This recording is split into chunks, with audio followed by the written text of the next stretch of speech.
अगर नेक्स्ट अपने पास next unit जो है वो है मेंडल वाली, ठीक है, जिसमें अपने पास लिंकेज वगैरह अपन पढ़ेंगे, ठीक है। अपने पास नेक्स्ट यूनिट का पहला टॉपिक है लिंकेज। इसमें अपन को एक तो कपलिंग थ्योरी पढ़नी है, एक रिपल्शन थ्योरी पढ़नी है, ठीक है। सबसे पहले अपन को लिंकेज की डेफिनेशन पढ़नी है, लिंकेज क्या चीज़ है, ठीक है। तो लिंकेज देखो, पहले इसकी डेफिनेशन लिख देती हूँ। लिंकेज क्या है? एक ही क्रोमोसोम, क्रोमोसोम के बारे में इससे पहले वाली यूनिट में पढ़ चुके हैं अपन, है ना। एक ही क्रोमोसोम पर प्रेजेंट वो जीन, एक ही क्रोमोसोम पर प्रेजेंट वो जीन समझते हो क्या होता है? क्रोमोसोम पर जीन पाए जाते हैं। ये क्रोमोसोम था, ठीक है, इस पर ना जीन पाए जाते हैं, जैसे कि ए जीन है ना, बी जीन, ठीक है। इस पर क्या पाए जाते हैं? जीन पाए जाते हैं। तो एक ही क्रोमोसोम पर प्रेजेंट वो जीन जो मियोसिस के टाइम एक दूसरे से सेपरेट नहीं होते हैं, एक दूसरे से सेपरेट नहीं होते, मतलब कि साथ रहते हैं। सेपरेट का मतलब क्या होता है? अलग। सेपरेट हुए बिना एक साथ इनहेरिटेड का मतलब क्या होता है? वंशागत होना, यानी कि एक जनरेशन से दूसरी जनरेशन में जाना, इनहेरिटेड होते हैं। अब देखो इसको कैसे समझ सकते हैं। जैसे अपने पास कोई क्रोमोसोम है, ठीक है, ये रहा अपने पास कोई क्रोमोसोम, ठीक है। एक क्रोमोसोम पर कोई जीन प्रेजेंट है, मान लेते हैं इस पर एक ए जीन प्रेजेंट है, एक स्मॉल ए जीन प्रेजेंट है। अब ये दोनों जो जीन है ना, इनमें क्या होगा? आगे जाकर मियोसिस होगा। क्या होगा? मियोसिस होगा। तो मियोसिस के टाइम पर क्या होना चाहिए था? इन दोनों जीन को सेपरेट हो जाना चाहिए था, अलग अलग हो जाना चाहिए था। ए यहाँ आना चाहिए था, ये ऐसे होना चाहिए था, ठीक है। इन दोनों जीन को क्या होना चाहिए था? अलग अलग होना चाहिए था। लेकिन मियोसिस के टाइम पर ये दोनों जीन सेपरेट नहीं हुए, ठीक है। तो ये दोनों जीन सेपरेट हुए बिना ही एक साथ नेक्स्ट जनरेशन में चले गए। नेक्स्ट जनरेशन में जाना इनहेरिटेड कहलाता है, हिंदी में बोलते हैं वंशागत। आया समझ में? एक क्रोमोसोम पर जीन प्रेजेंट है, ठीक है, जो मियोसिस के टाइम पर एक क्रोमोसोम पर जीन प्रेजेंट है जो मियोसिस के टाइम पर सेपरेट हुए बिना एक साथ अगली जनरेशन में इनहेरिटेड हो गए, ठीक है। सेपरेट समझ में आया? एक क्रोमोसोम पर जीन है, ये दोनों जीन मियोसिस के टाइम पर सेपरेट हुए बिना ही नेक्स्ट जनरेशन में चले गए, ठीक है। नेक्स्ट जनरेशन में चले गए। नेक्स्ट जनरेशन में जाना क्या कहलाता है? इनहेरिटेड कहलाता है। आया समझ में? एक क्रोमोसोम पर जीन थे, वो मियोसिस के टाइम पर सेपरेट हुए बिना ही एक साथ दूसरी जनरेशन में चले गए, ठीक है। ये दोनों जो जीन है ये सेपरेट नहीं हुए, एक साथ चले गए अगली जनरेशन में। लिंकेज समझ में आ गया, ठीक है। जो अपने पास क्रोमोसोम पर जीन होते हैं वो जीन सेपरेट हुए बिना नेक्स्ट जनरेशन में चले जाते हैं, ठीक है। क्रोमोसोम पर जो जीन होते हैं वो जीन सेपरेट हुए बिना ही नेक्स्ट जनरेशन में चले जाते हैं, इसको बोलते हैं लिंकेज, ठीक है। अब बात करते हैं कपलिंग के बारे में और रिपल्शन के बारे में, ठीक है। कपलिंग एंड रिपल्शन थ्योरी, ठीक है। कपलिंग एंड रिपल्शन थ्योरी, सबसे पहले बात करेंगे इसमें भी अपन कपलिंग का। कपलिंग में अपने पास देखो क्या होता है, एक बात याद रखना, जैसे अपने पास जीन पढ़ते हैं ना अपन, कैपिटल ए और ये स्मॉल ए, ठीक है। तो जो अपने पास कैपिटल वाले होते हैं, इनको तो बोलते हैं डोमिनेंस। साइड में लिख देते हैं, इधर देखो, ये है अपने पास कैपिटल में, ये है अपने पास स्मॉल में, ठीक है। कैपिटल वाले को बोलेंगे डोमिनेंट, इसको बोलते हैं रिसीव, इसको क्या बोलते हैं? रिसीव, ठीक है।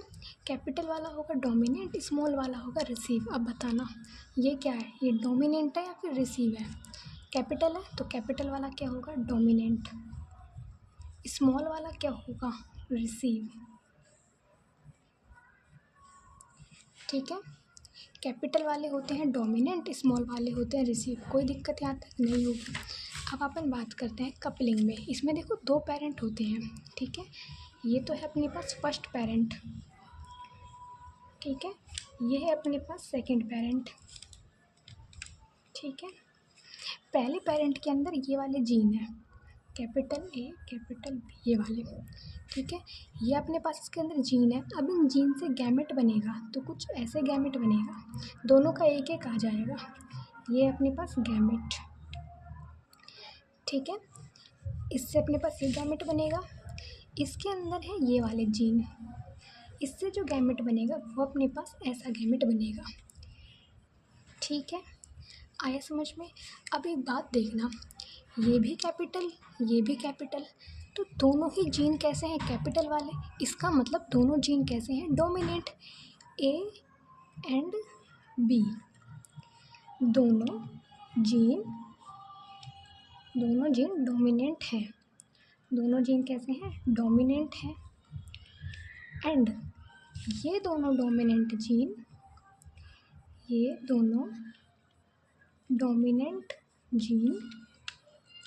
ये दोनों डोमिनेंट जीन फर्स्ट पेरेंट से आए हैं, ये दोनों जो डोमिनेंट जीन एक ही पेरेंट से आए हैं, फिर अपन कह सकते हैं एक पेरेंट से आए हैं, ठीक है।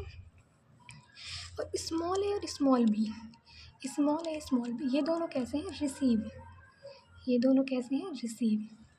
और ये दोनों रिसीव जीन सेकंड पेरेंट से आए हैं, सेकंड पेरेंट से आए, इस चीज़ को बोलते हैं कपलिंग, ठीक है।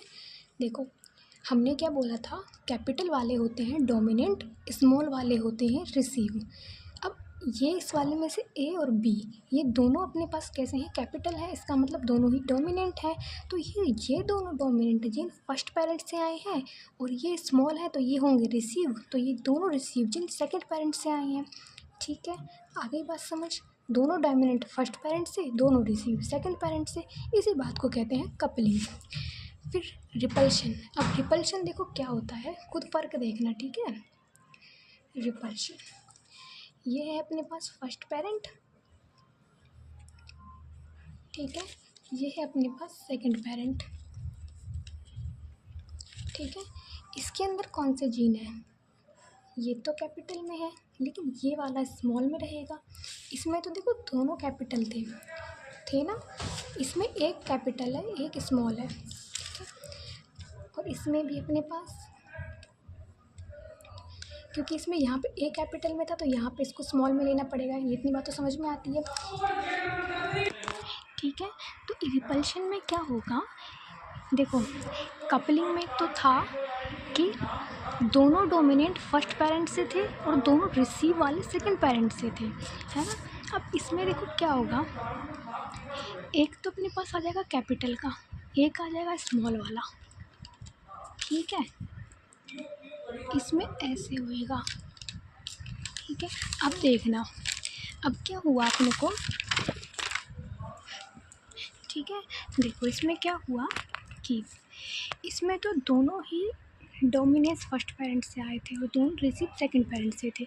इसमें देखो एक तो कैपिटल वाला ये रहा, दूसरा कैपिटल वाला ये रहा, ठीक है। तो इसमें क्या होगा, इसमें एक डोमिनेंस पहले पेरेंट से आएगा, कैपिटल ये, इसमें तो ये वाला डोमिनेंस है, ठीक है, इसमें ये डोमिनेंस है, ठीक है।